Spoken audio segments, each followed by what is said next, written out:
പ്രിയങ്കരനായ മുഖ്യമന്ത്രി ശ്രീ പിണറായി വിജയൻ അവർകളെ, സ്വാഗതം ആശംസിച്ച ശതാബ്ദി ആഘോഷ കമ്മിറ്റിയുടെ ചെയർമാൻ ബഹുമാന്യനായ ഡോക്ടർ എ സമ്പത്ത്, വേദിയിൽ സന്നിഹിതനായിട്ടുള്ള ബഹുമാന്യനായ MLA അഡ്വക്കേറ്റ് ആന്റണി രാജു, ബഹുമാന്യയായ ഉന്നത വിദ്യാഭ്യാസ വകുപ്പ് പ്രിൻസിപ്പൽ സെക്രട്ടറി ശ്രീമതി ഷീത റോയ്, നഗരസഭ വാർഡ് കൗൺസിലർ ബഹുമാന്യനായ ശ്രീ ജി മാധവദാസ്, കോളേജ് യൂണിയന്റെ ചെയർമാൻ പ്രിയപ്പെട്ട Shri Krishna Vinod, PTA vice president Shri Vijayakumar, പൂർവ്വ വിദ്യാർത്ഥി പ്രതിനിധി ശ്രീ B സതീശൻ, ഡോക്ടർ അജിത് കുമാർ, വേദിയിലും സദസ്സിലും സന്നിഹിതരായിട്ടുള്ള ബഹുമാന്യരായിട്ടുള്ള ഗുരുജനങ്ങളെ, പ്രിയമുള്ള അധ്യാപക അനധ്യാപക സുഹൃത്തുക്കളെ, പ്രിയപ്പെട്ട വിദ്യാർത്ഥിനികളെ,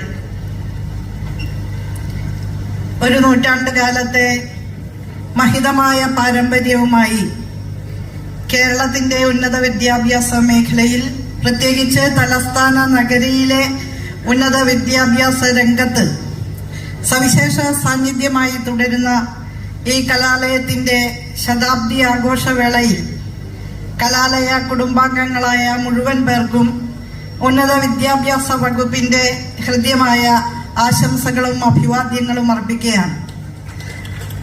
ഇവിടെ ആമുഖ പ്രസംഗത്തിൽ നാം കേട്ടതുപോലെ വളരെ കാര്യമായ നിലയിൽ തന്നെ ഇന്ത്യയുടെ സാമൂഹ്യ, സാംസ്കാരിക, രാഷ്ട്രീയ രംഗങ്ങളിൽ സംഭാവന നൽകിയ മഹാവ്യക്തിത്വങ്ങൾ പഠിച്ചിറങ്ങിയ ഒരു കലാലയമാണിത്.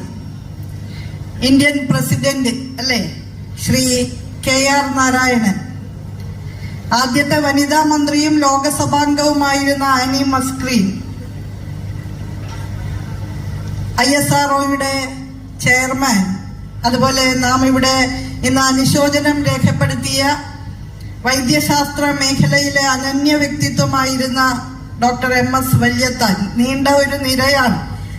അത്തരത്തിൽ വ്യത്യസ്ത മേഖലകളിൽ പ്രശോഭിക്കുന്ന ഒട്ടനവധി വ്യക്തിത്വങ്ങളെ രൂപപ്പെടുത്തുന്നതിൽ വലിയ പങ്കുവഹിച്ച ഒരു കലാലയം. തീർച്ചയായും പിന്നിട്ട വഴികളിൽ ആർജിച്ച നേട്ടങ്ങളെ വിലയിരുത്തിക്കൊണ്ട് മുന്നോട്ടു പോകാനുള്ള ഊർജം സമാഹരിക്കുന്നതിനുള്ള സവിശേഷ സന്ദർഭം കൂടിയാണ് ഇത് എന്ന് നിങ്ങളെ ഏവരെയും ഓർമ്മപ്പെടുത്താൻ ഞാൻ ഈ അവസരം ഉപയോഗിക്കുകയാണ്. നവകേരള സൃഷ്ടിയുടെ ഭാഗമായി കേരളത്തെ ഒരു നവ വൈജ്ഞാനിക സമൂഹമാക്കി മാറ്റിയെടുക്കുക എന്നുള്ളത് ഈ സർക്കാരിന്റെ ഒരു പ്രഖ്യാപിത ലക്ഷ്യമാണ്.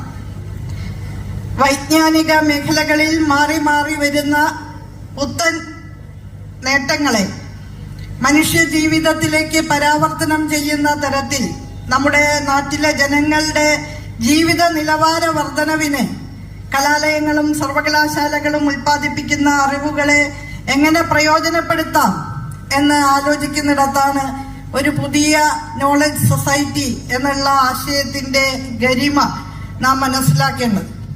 ആ അർത്ഥത്തിൽ ഒരു പുതിയ വൈജ്ഞാനിക സമൂഹമായി കേരളത്തെ രൂപപ്പെടുത്തുന്ന പ്രക്രിയയിൽ അതിന്റെ പതാകവാഹകരായി മുന്നിൽ നടക്കേണ്ടുന്നവരാണ് ഉന്നത വിദ്യാഭ്യാസ മേഖലയിൽ പ്രവർത്തിക്കുന്നവർ, അധ്യാപകരും വിദ്യാർത്ഥികളും എല്ലാം ചേരുന്ന ആ കൂട്ടായ്മ.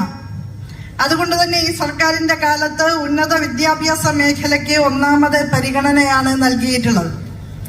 കഴിഞ്ഞ 4 വർഷക്കാലത്തിനിടയ്ക്ക് 6000 കോടി രൂപ ഈ മേഖലയിൽ വിന്യസിക്കാൻ സർക്കാരിനായി എന്നുള്ളത് കേന്ദ്ര ഗവൺമെന്റിന്റെ തന്നെ ഇക്കണോമിക് റിവ്യൂവിൽ സൂചിപ്പിച്ചിട്ടുള്ള കാര്യമാണ്.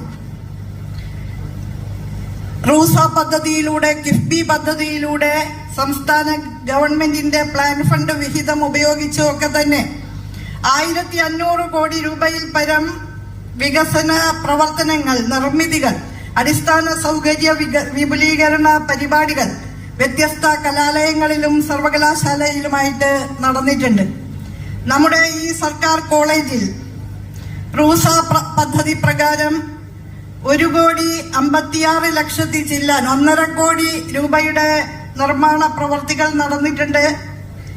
പ്ലാൻ ഫണ്ടും നോൺ പ്ലാൻ ഫണ്ടും ഇനത്തിൽ 3.5 കോടി രൂപയോളം ഈ സർക്കാരിന്റെ കാലത്ത് ഈ കലാലയത്തിന് അനുവദിച്ചിട്ടുണ്ട്.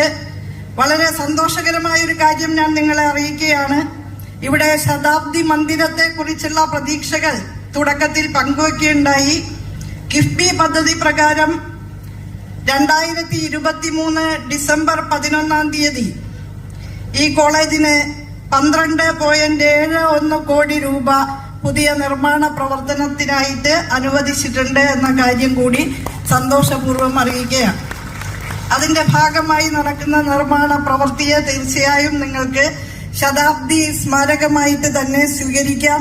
അതോടൊപ്പം തന്നെ ഈ ശതാബ്ദി ആഘോഷ പരിപാടികളുടെ ഭാഗമായിട്ട് വളരെ മൂർത്തമായ നിലയിലുള്ള ഒരു നിർമ്മിതി ഇവിടെ ഉണ്ടാകുന്നതിന് 100 വർഷം നിരവധി തലമുറകൾക്ക് ജന്മം നൽകിയ ഒരമ്മയാണ് ഈ കലാലയം എന്നുള്ളത് കൊണ്ട് തന്നെ പൂർവ്വ വിദ്യാർത്ഥികളും പൂർവ്വ അധ്യാപകരും കൈകോർത്ത് പിടിച്ചുകൊണ്ട് അവരുടെ സംഭാവനയായി കൂടി ചിലത് ഇവിടെ ഉണ്ടാകണം എന്ന് ഉന്നത വിദ്യാഭ്യാസ വകുപ്പിനു വേണ്ടി ഞാൻ സവിനയം അഭ്യർത്ഥിക്കുകയാണ്.